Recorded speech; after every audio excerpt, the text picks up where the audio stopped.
Okay, welcome. I'm Chivonne Algeo. I'm the Program Director of the Monash Master of Project Leadership and the Master of Project Management. And here we have a panel of luminaries that we're going to have our conversation with. It's a series of webinars that we're hosting through the Monash Business School. At first, though, I'd like to acknowledge the people of the Kulin Nations on whose land we are gathered today and pay my respects to their elders past and present. So today our panel will talk about COVID-19 and how to keep your project team on the right path while we navigate this corona coaster or roller coaster. We'll hear from Annie Sheehan. She's the account manager for the Global Experience team in Australia and New Zealand for the Project Management Institute. We have Peter Houlihan, who's the head of enterprise PMO for the Salvos, Peter Munro, who's the General Manager for Infrastructure at Metro Trains in Melbourne. And we'll also have our colleague here at the Monash Business School, Richard Foster, and he's also the Unit Coordinator for our Consulting Projects area. So what I'd like to do is just describe what we're going to have with our panel today, which is a series of just conversational questions. If you have any questions, we'd encourage you to post those into the Q&A function. And we're also recording this session and we'll send the link out after we've completed. So I'll kick off the questions or the discussion with Annie, and looking at this current state of disruption and the way that we're currently working. How do you see that project managers are balancing these high standards that we all aspire to while we're delivering our outcomes for clients and stakeholders, and the increased level of anxiety and stress that we have across both in Australia and with your role, which represents various international constituents with the PMI? That's a great question, Chivonne. What I've noticed is that a lot of project professionals have extremely high standards, and being forced into a disruption so suddenly has made people extremely stressed and anxious. And what I'm seeing is probably the most common complaint is people don't feel psychologically safe and they are missing a routine to hang on to. And what I've seen happening in the UK, in the US and here in Australia is a lot of informal networks are springing up to provide the support that's missing from those work groups. And where work isn't supplying a network, what I've seen is people meeting for virtual hangouts for gin and tonic, yoga, or to learn a new project management skill, for example.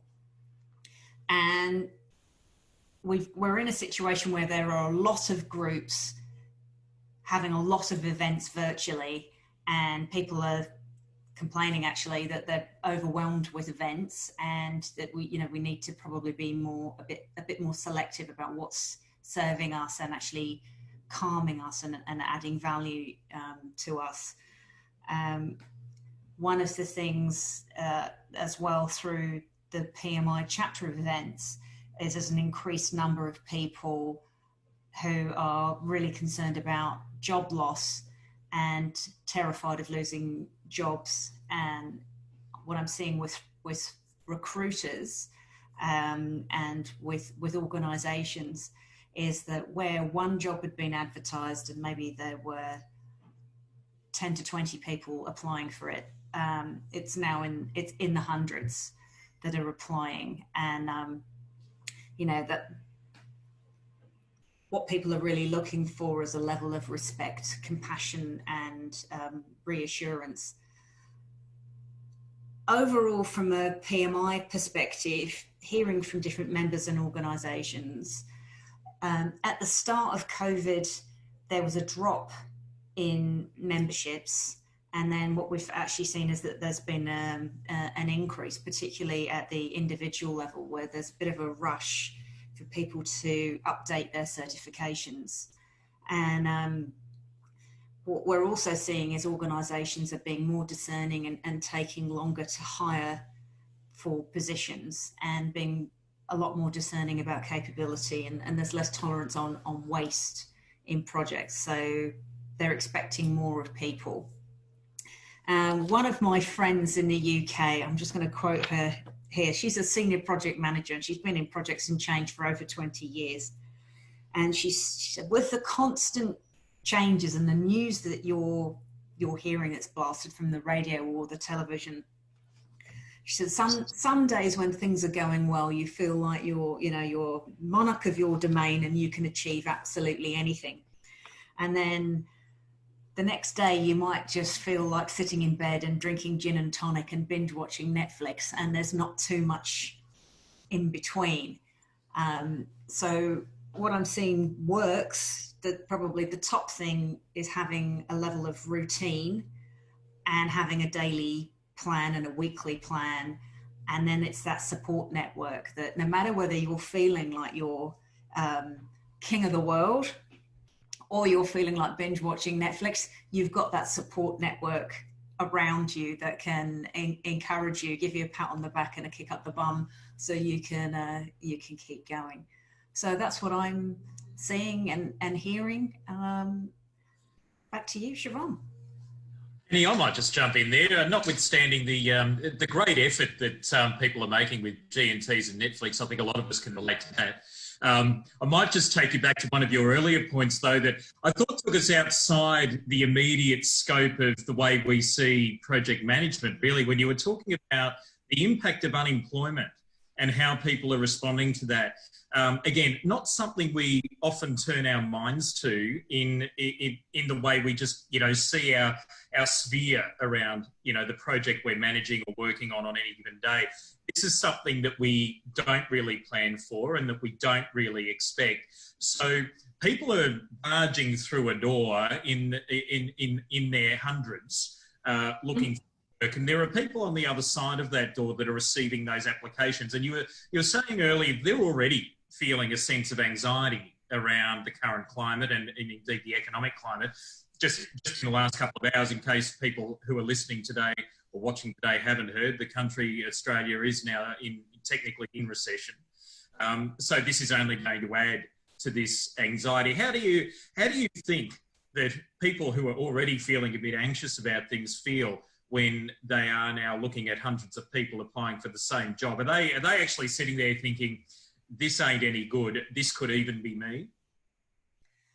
I'm seeing more of that. What is helping? I mean, the human condition is to keep hope alive.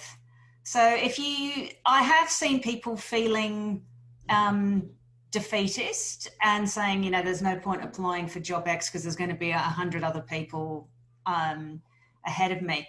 I think, we've been in Australia. I mean, I've been in Australia since the late 90s, and I understand that there was a major recession in the early 90s, and we didn't actually go into recession in the GFC, although jobs were impacted.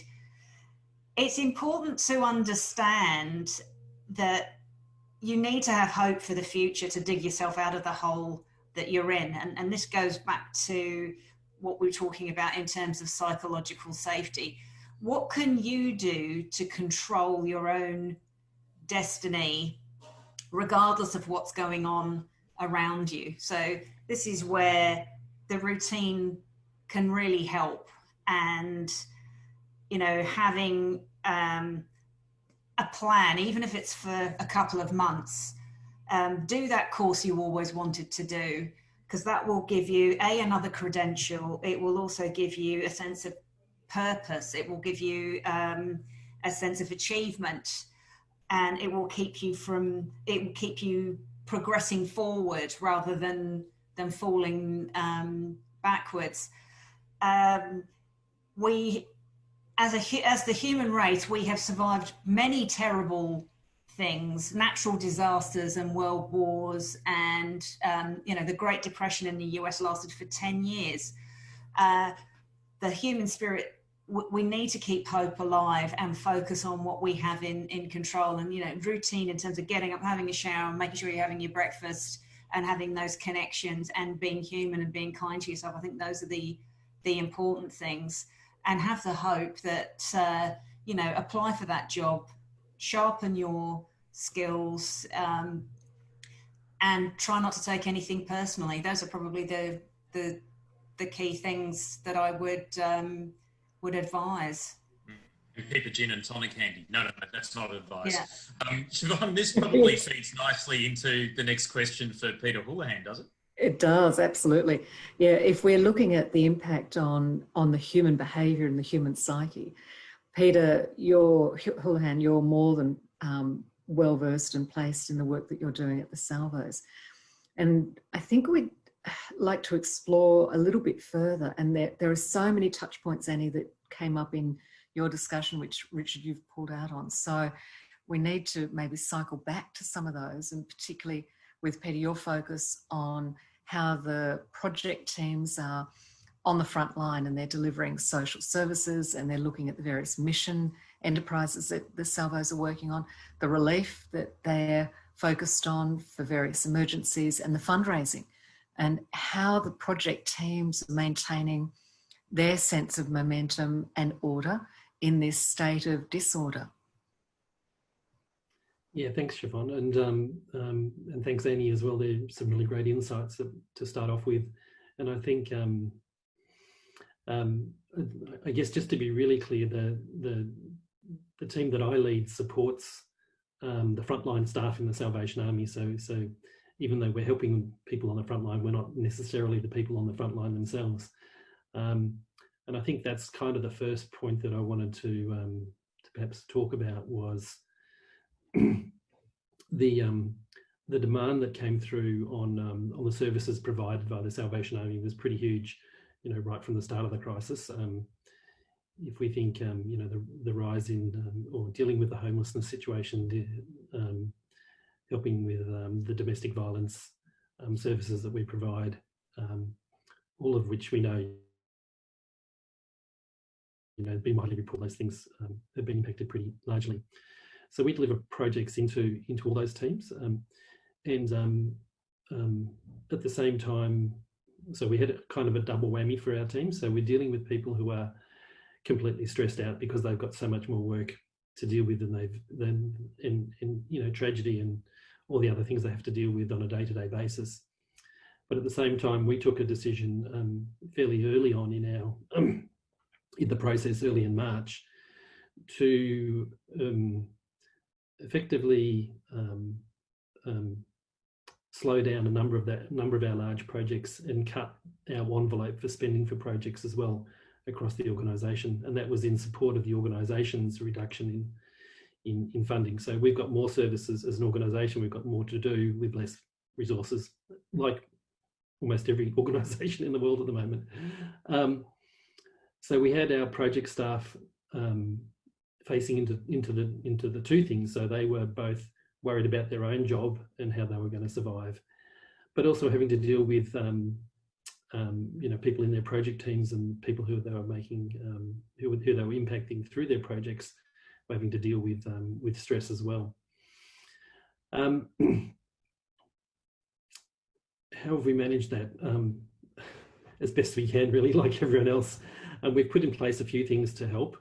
We were very lucky in that we'd just done a whole heap of projects on making the technology available to people. So we have a pretty good setup and moving to working from home. We'd already been largely moving towards that anyway, or flexible working places anyway. So that wasn't a big change for our project teams, but it was a big change in dealing with the people. So we helped out with some extra training a little bit, but also, I guess, constant support from the back office in our PMO as well. So we had to change some of the ways that we did things, be more accepting of the need for project delays and changes to scope and all those other things that need to be done, and supporting the teams there.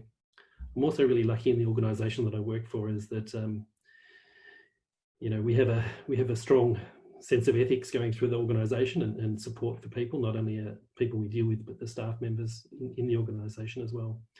So I've got a bit of a running theme through our chat. We have a chat that everyone contributes to every day, and we get all of the stupid jokes in there as well. We get all the dad jokes and the start of the month jokes and everything. But I have a theme running through, which is which is about kindness, compassion, and forgiveness. That's our three things.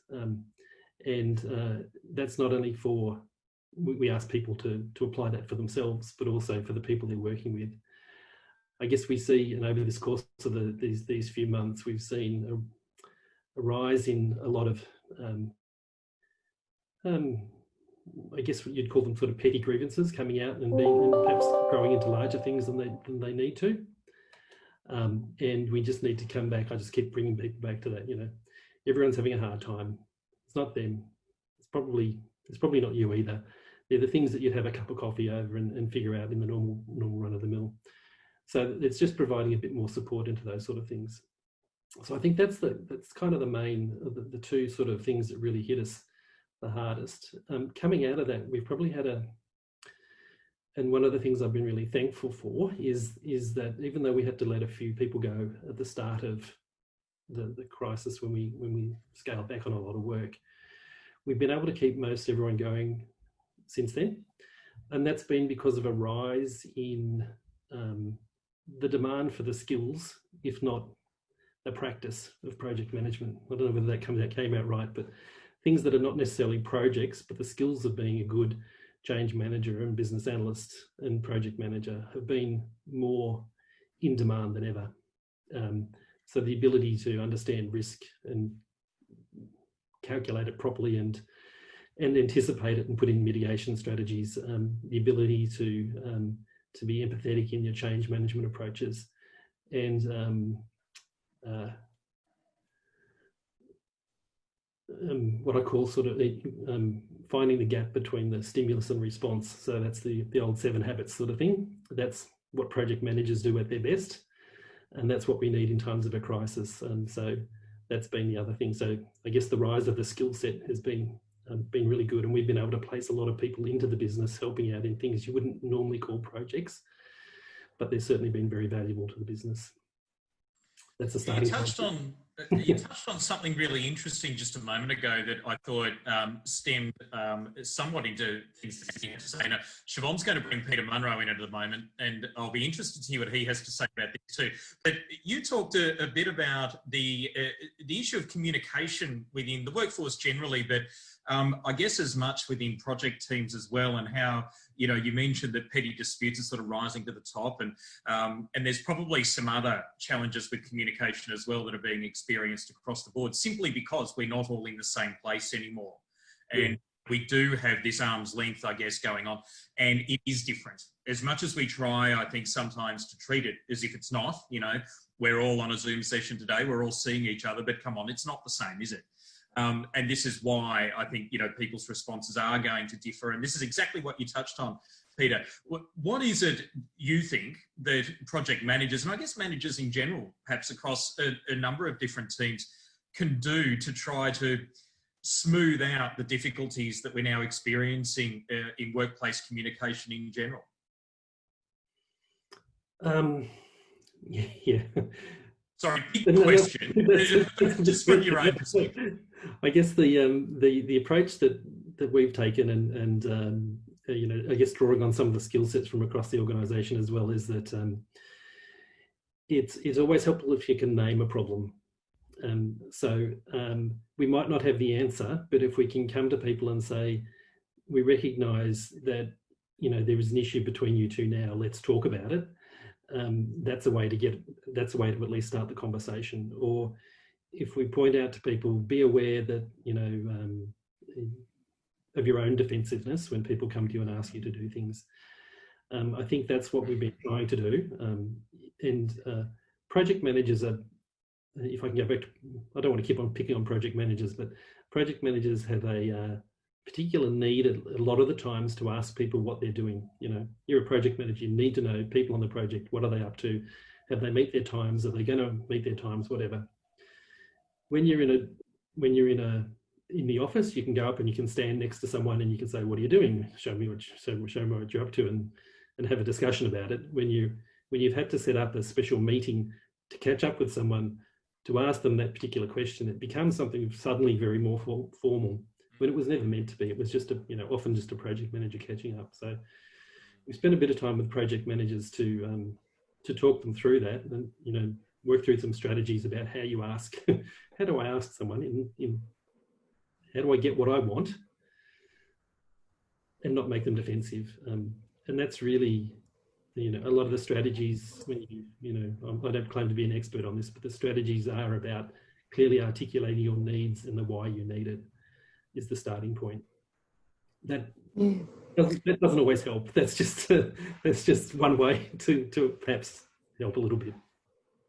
Thanks, Peter. And Richard, really good pick up on particularly around how we create these spaces in between, which Peter, you mentioned. And we've got a question here, which I think will be a really interesting question for all the panelists when we maybe hear from, after we've heard from Peter Munro, about how we actually create these informal spaces where we do have those conversations, which, as Peter Hullahan, you just said, sometimes we just go and have a chat over a cup of coffee and iron out any of the sort of rough edges that we might need to cover off. And in this environment where a lot of the conversations we're having are via Zoom, they are more structured, they are more formal. How do we actually create that space where we can actually have the informal chats outside of this? I know myself with some of the work that I'm doing with various projects, it might even be a phone call instead of a Zoom chat, which creates a different dynamic if you can't actually physically create a space where you can take these conversations into a more personal level. And moving that into Peter, so we'll come back to that question. Thank you for posting that question. And I think if Peter Munro, we can take this into an area that Peter Hullahan, you touched on in regard to a constrained financial environment as well, the resources, both people and the budgets that we're all having to address and identify areas where we can maybe reallocate or work in different ways.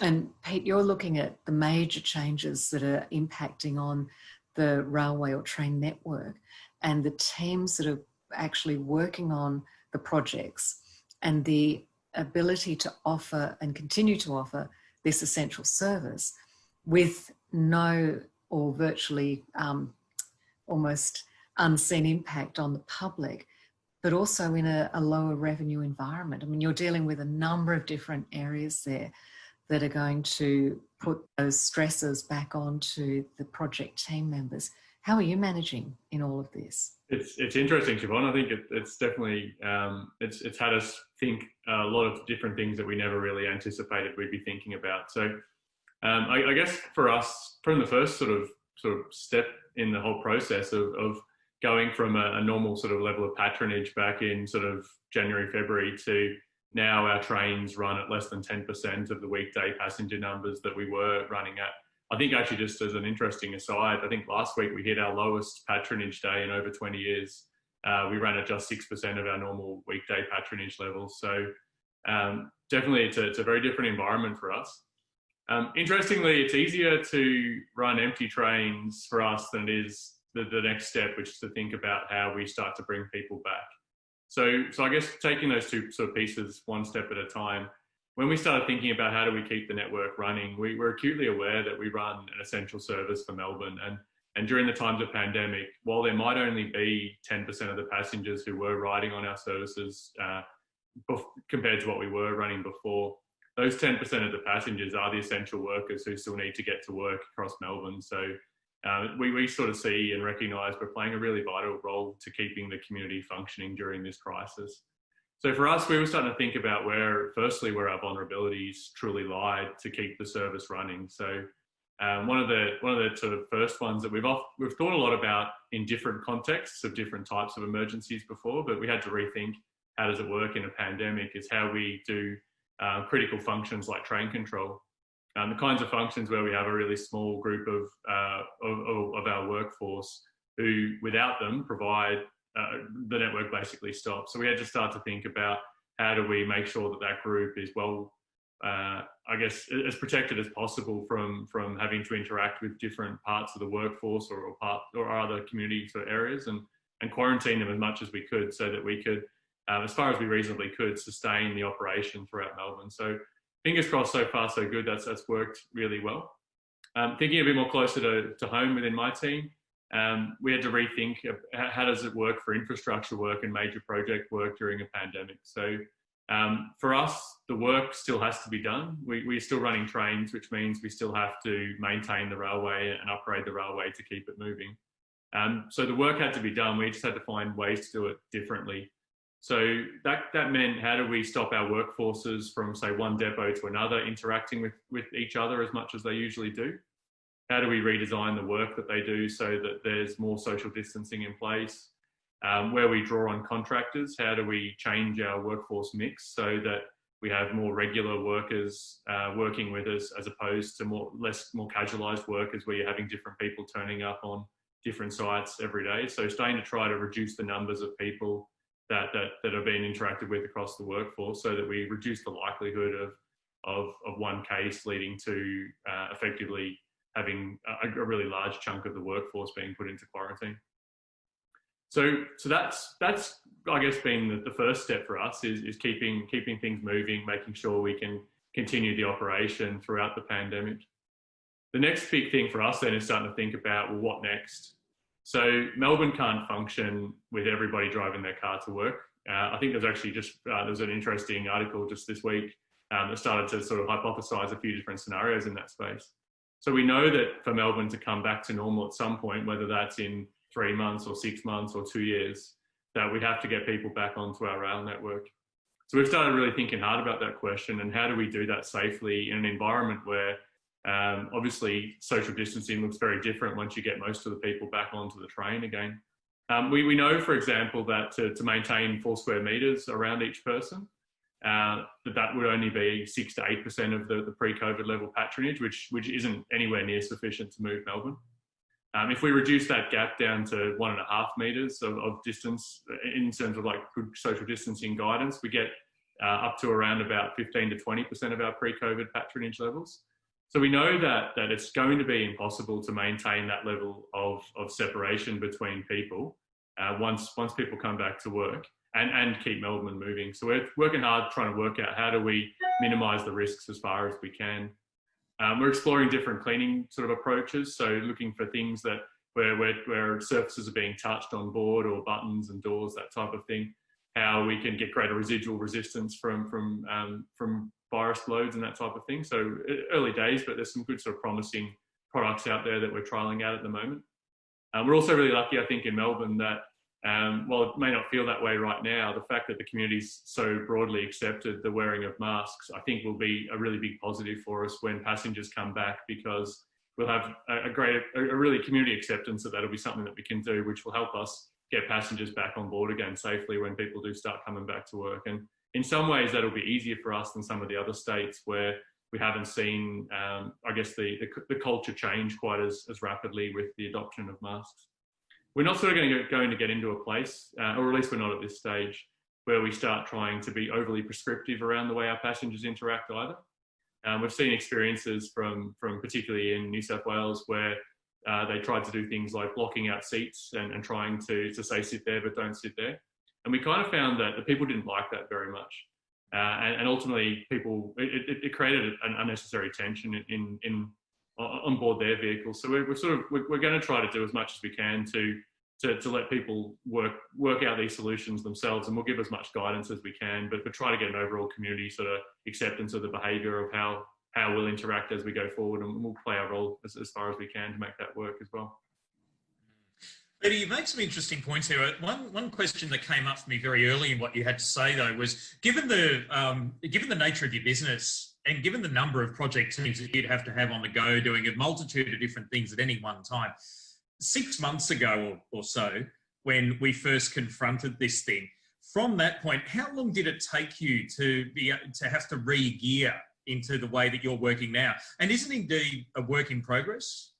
Yeah, absolutely. It's interesting. Each time the rules have changed and we've gone, right, we've got to do work differently now to what we were doing.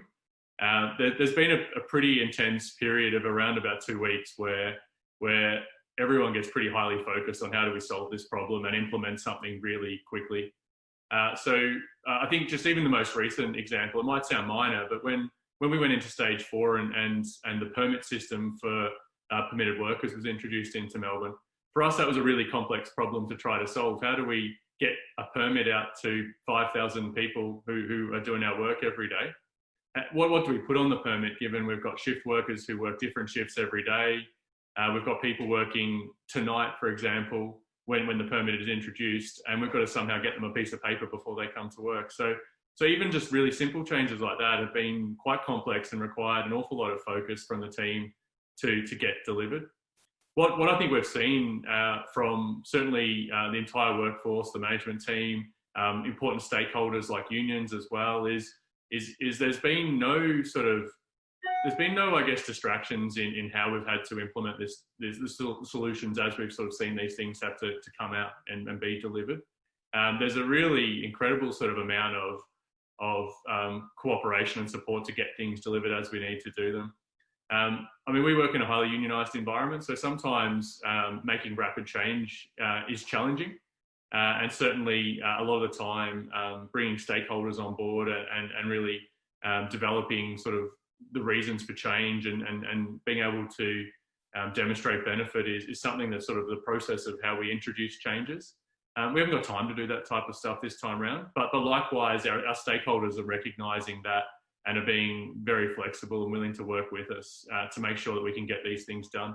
So long as we're doing things for the right reason, which we are, then people are more than willing to work with us at the moment. So it's been a really good period, I think, of collaboration at the moment to get things done. We're actually, it's interesting, Richard, we're finding some of the communications channels that we've, I guess, strengthened over the last 6 months. So our health and safety reps, we've got stronger relationships with them now than probably what we did 6 months ago, because we've opened up new communication channels.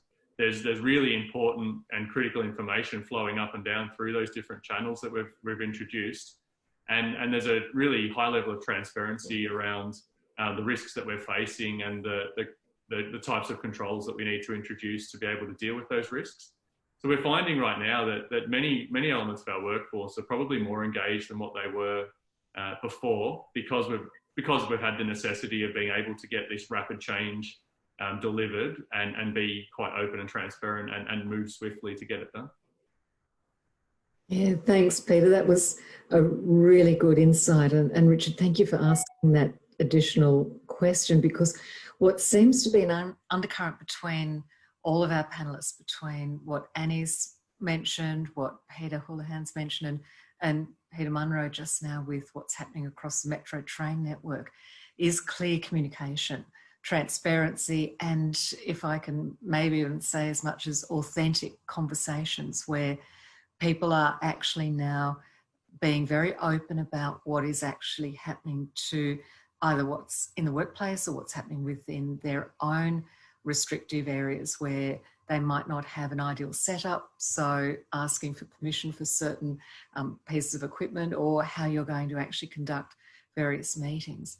And it's really similar across a whole range of sectors. And the one that both Richard and I work in, which is in education, and the impact that we're seeing across the board with our student cohorts. And we've got around 75,000 students who have just come through a weekend of open day, which we believe has been phenomenally successful because they've captured all the numbers of students diving in and out of various portals to be able to find out what's going on in this sector. And Richard, I'd like to sort of talk to you about how the impact on this future workforce, people that are going to be employed on the train network, in the salvos, possibly being certified through the PMI, how they're currently coping within this pandemic situation. How are we ensuring that they don't get lost in this sort of rough and tumble of how we're dealing with the responses that we're actually having to come up with as we're managing changes with government when they're coming up with different requirements with various stages of lockdown? And how do we see that we're, in our way of reprioritising the work that we're doing, this huge body of people are being managed? Not sure where to start with that one, Chivonne. I might go to students initially and how students seem to be responding to this. Interestingly, I think by and large, students are confronting much of the same challenges that we've heard from industry representatives here today. They're no different in that respect. In our programs, they do work directly with industry. They're not doing a purely academic program. They're out there working on projects with industry partners. So they're very much, you know, for all intents and purposes, in the workforce as they're carrying out their projects. So what they're confronting is probably not that much different to anything that we've heard today. I think the key difference, though, for a student is they just, I mean, understandably, and just by virtue of where they're at in their lives, they just don't have the experience to call upon that the rest of us do. And by that, I really just mean life experience, not so much the experience of adapting to a pandemic, because let's face it, none of us here today have had to do that either. But they really don't yet have the general work-life experience to fall back on in terms of, you know, finding workarounds for things, communicating with people. I mean, this is what they're supposed to be learning on a far smaller scale while they're going through their first projects in a program like this. Certainly not with the intensity that the current conditions have brought with it. And that's something that obviously we've got to manage.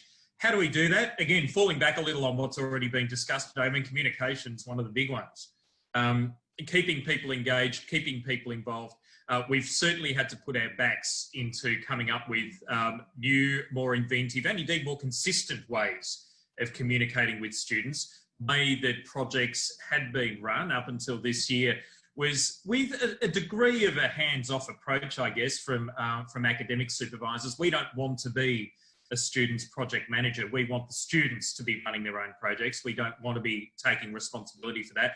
It undermines the student experience. That's not what we do. But we are there to support them.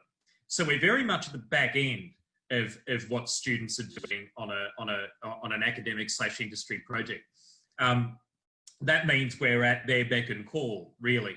Now, what we're finding, though, or what we have found in the first semester, and the second semester's improving a little, I think, after we've gone through this once and students have adapted to learning in a different way in the first semester, or are adapting anyway. They're well on the way. What we found in the first semester was that students wouldn't reach out very easily. It was almost like they felt encumbered somehow from doing that. They didn't feel comfortable, and they felt like they were asking too much, I think, if they did. So we had to work harder on making that okay. It was us that had to go to them and do far more regular check-ins, like down to, you know, checking in once or twice a week, asking project teams if they're okay, when would they like to meet up, and not so much asking if they want to meet up, when do you want to meet up? You know, creating an expectation that, you know, we want them to, they should be meeting with us. Albeit virtually at the moment. Semester 2, things seem a little easier. Again, I think students have experienced those sorts of approaches from a range of different academic programs now, and they're kind of on board a little. They kind of get that that's okay. We should be going to academics. It's not a bad thing to do. And I think that this is, from what I'm hearing today, that's reflected broadly in industry as well, you know, that people have to be actively engaged now, or at least they did at the outset. And I think as time goes on, again, as we're finding now 6 months down the road, that will get easier. The expectations and the understanding of how we communicate now without the casual, you know, chats in the corridor and, you know, the tea room meetups and all that sort of stuff, going for a coffee or even going for lunch. It means that people are now understanding, I think, gradually, more readily, that, you know, they have to put their backs into a little bit too, and everybody sort of has to come together to make that communication process a bit more fluid than what we've ever known it.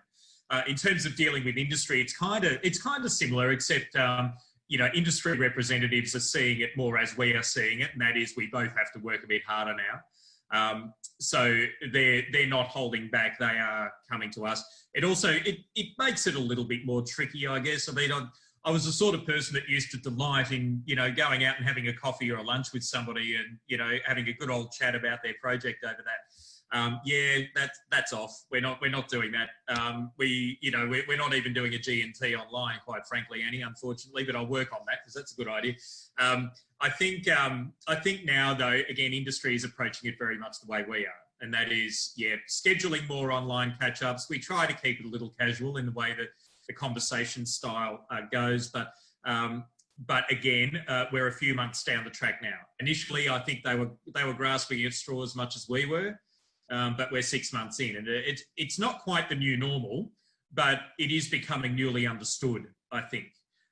What a new normal is from here in terms of how industry works with universities and how academics work with students. I think, look, it's anyone's guess. This is a moving feast and we're all just adapting with what each new week brings. Come Sunday, we're going to be in Victoria, we'll receive a whole new set of conditions for the next few weeks.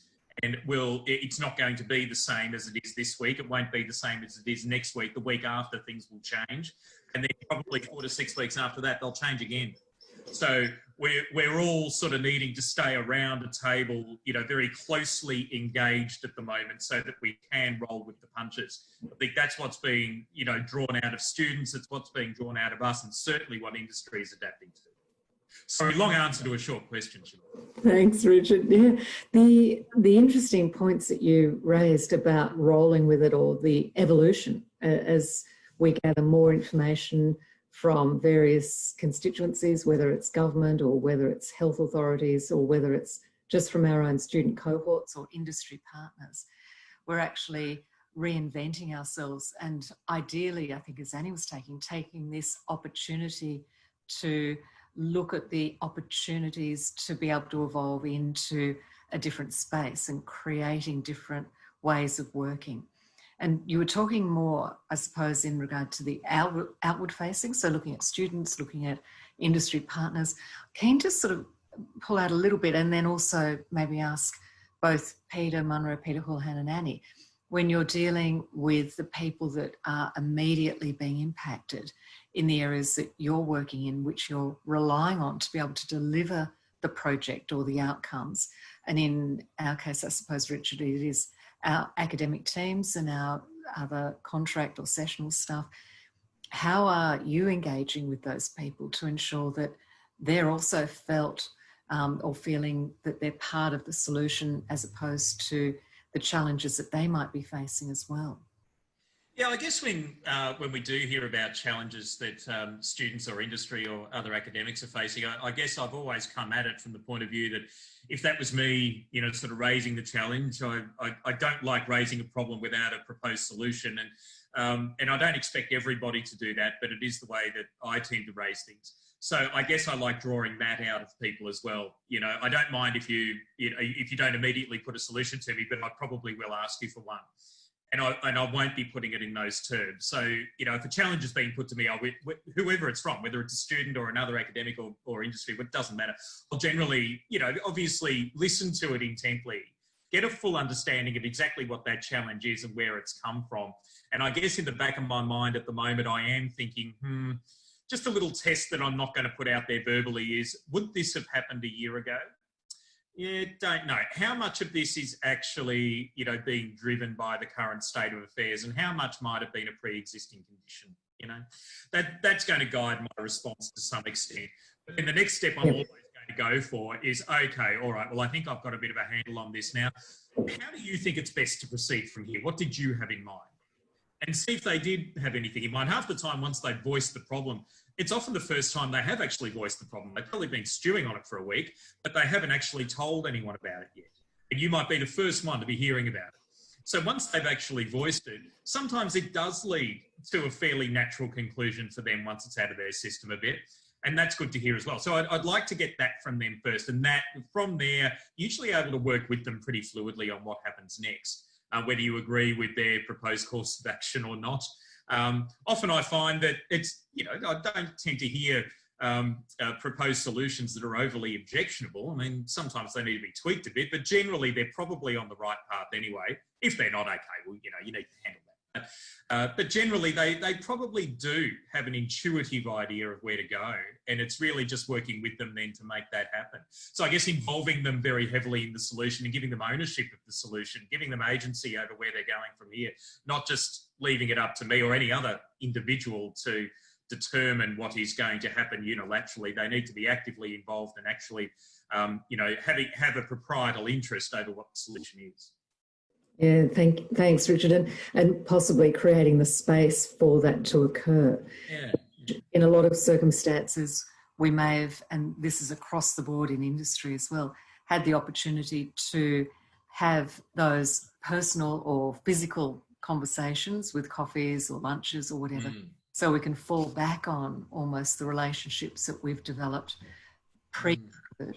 How do we actually take that forward with the new relationships that we're developing and the networks during this period of time? And I don't know, Annie, when you're dealing, and I'll direct this back to Annie because I want to draw some of the other conversation discussion points from our panelists here. When you're dealing with people in your immediate circle, which I went into with Richard, it's fairly straightforward. But when we're dealing with people outside of our immediate area of influence, but they have an impact on the project outcomes, particularly if we're dealing across different countries, I'd like to maybe go back to Annie and say, with the work that you're doing across borders, how are you managing with those conversations? Because they're fraught with not only the physical limitations, but also the time limitations as well, and language and culture. Thanks, Chivonne.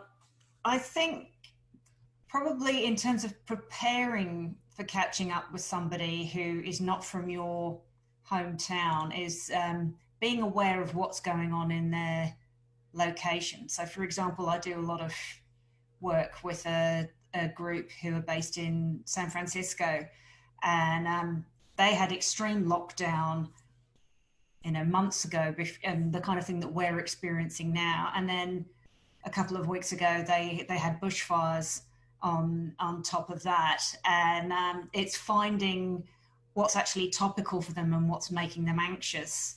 And obviously, they've got the election coming up as well. And I don't want to make this a political conversation, but depending on which way your politics lie, you can be extremely stressed. And we have seen that as well in Victoria, both fans and detractors of our Premier.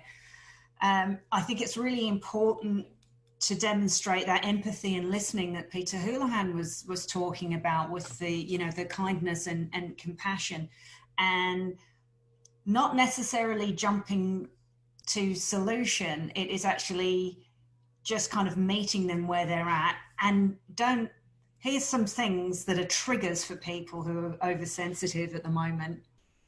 For goodness sake, don't say, I feel sorry for you, because most people don't feel sorry for themselves, and it just triggers them into actual rage. So you might think you're being friendly and helpful, but often you're not. So just, be listening, be empathetic. And then when people are feeling a bit calmer and they've got whatever it is off their chest, it's then helping them to find solutions that are going to work for them. Now, you talked also about time zones and cultural things. I think it's really important to demonstrate flexibility and cultural awareness. Now, and I'm going to call on somebody who's actually on the line, as Peter Matsatsos, who's listening. He and I have been doing some work together, and we've also been hooking in with the US. One advantage of this situation is that we're all operating in a virtual space, and the technology actually enables us to have those really connected conversations across cultures. And I think Peter's shown extraordinary flexibility at making himself available at really unusual times, like 1 o'clock in the morning, to have that connected conversation with stakeholders. Just finding out what's going to work and what you feel comfortable with across cultures. Last week I had a session with PMI people as far away as India, and then all the way across to New Zealand, and just making sure that you're checking in and that there's common language and protocols in place, and that you are actually asking people how they are before you jump to business. I hope that goes some way to answering those queries. Thanks, Annie. Yeah. Yeah, no, that's a wonderful segue to come back into Peter Houlihan and what you're dealing with, again, when you're trying to manage inward with the teams that are working with the people on the front line, and those conversations that may not necessarily have occurred if we were physically in the same space. now we're seeing much more transparency, and we've talked about that as well in the conversation, how we're actually having those authentic conversations with people. Maybe if you could elaborate a little bit on how do you create this, going back to the question that was posed by one of the participants, is how are we actually creating that meet in the corridor, I'm reading it directly, chat or coffee chat in this environment where we're trying to manage so many different movable parts that are not always predictable. How are you managing those conversations within your team? Yeah, I think it's not all bad, and a lot of it's actually pretty good. So one of the observations we've often made in our team is that it looks like the hierarchy has died in the organisation. So if you need to contact the chief, our CEO, all the way through to someone who's actually working on the front line, it just happens now because you just do it. And once you've seen the head of risk with the cat walking across the top of the desk, it becomes, you understand their personal lives a lot more. So I think those sort of things have been great, and taking the time and allowing the time for that stuff to happen is kind of what's working for us. We're really lucky in that we are also a religious organisation. Not everyone who works there is religious, but it's a Christian organisation, and we often start a major meeting or a reasonably large meeting with a prayer. Now that might sound a little odd, but what it means is the prayer is always focused on what we want to achieve out of that meeting. And I've just started to adapt that within our project teams as well, for taking the time at the start of a meeting to, can be really lighthearted. It might actually be part of the acknowledgement of country as well. So finding a way to take the formal out of the formal meetings has been really, really good. We've also kept up our, just the stuff you always do in an office. So birthday days, once a month we all get together, and we've had zombie days, and we've had dress up days, and all sorts of hat days, and all sorts of crazy stuff as well, which has been just the necessary human spark to it. And we do have an online chat, in the Teams function, where just rubbish gets put all day long. People are just whatever they think, and we encourage that. I join in as much as possible as well. So I think those sort of deliberate activities to keep the spark alive is kind of what it's about. But I guess I would reflect on that. We were lucky for a large part of what we were doing, in that we had a lot of projects that were underway. So we had well-established teams. We had previously liked to keep teams together, so they sat together, they had lunch together, they did all that sort of stuff together. Those teams have thrived in the new environment. Where we've had new projects, we've had to be a lot more deliberate about creating the teamness of the project. So especially if the people are new to the organisation, they don't understand the culture, how we talk to each other, what you can get away with, what you can't get away with. There's a whole new, like all organisations, we've got our own language that has to be adhered to, or people get put offside. And maybe Annie probably knows we have a few oddities that maybe other organisations don't have. But those things have been really hard for new people coming in to learn. So we've had to be a lot more deliberate about how we, not just the standard induction, but the cultural induction to the organisation as well. So that's kind of part of it. But yeah, some of it's just, technical, making sure everyone checks in once a week. I have a daily meeting with my team, my immediate team members. We have, and we encourage all the projects to do their normal stand-ups, sitting down, that sort of stuff. So a lot of it is just, it's fairly obvious, but it's about being deliberate about executing on it, I think. But yeah, that one that really stood out for me was the hierarchy breaking down. And I think I've finally realised when I was having a meeting at, 7:30 in the morning, and I had the chief there, our CEO there. I had, members of the community, what would have been the executives, and I had people from my team and people from the front line, and they were all in there together.